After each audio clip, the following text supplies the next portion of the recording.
Saudi থেকে 2 হাতে টাকা কামাই আসছি।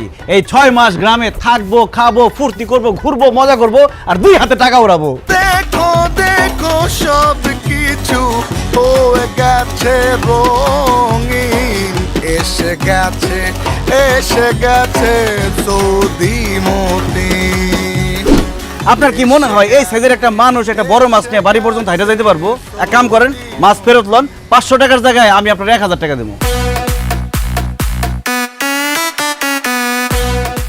আরে মতিন ভাই কেমন আছেন? বান্ডেল দেখে বুঝোস না কেমন আছি?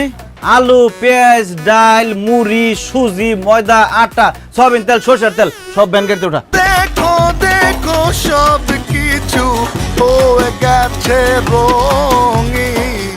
তুই কি গ্রামের সব মানুষের না খাওয়া মেরে ভালোই নাকি? আমি গ্রামের মানুষ না খায় এরকম গেলি। আরে ভ্যানের মধ্যে যেই পরিমাণে বাজার দেখতেছি, আমার তো মনে হয় বাজারের সমস্ত বাজার তুই একাই নিয়ে চলে আসছ।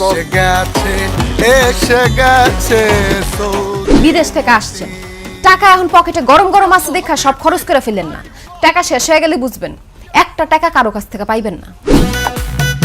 এত কিছু নিয়ে আসছো কেন? শ্বশুর বাড়িতে এত কিছু আনা লাগে বাবাজি? আমি সৌদির বাদশা মোহাম্মদ বিন সালমানের কোম্পানিতে চাকরি করি। আমি শ্বশুর বাড়িতে কম জিনিসপত্র নিয়ে আসতে পারি? কোন আম্মা?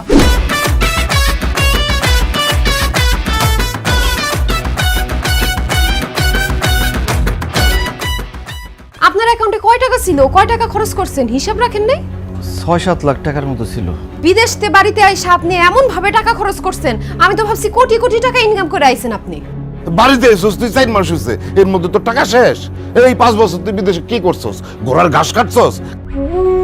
এখন আপনার কাছে টাকা নাই তো, এখন অনেক কিছু দেখবেন, বুঝবেন।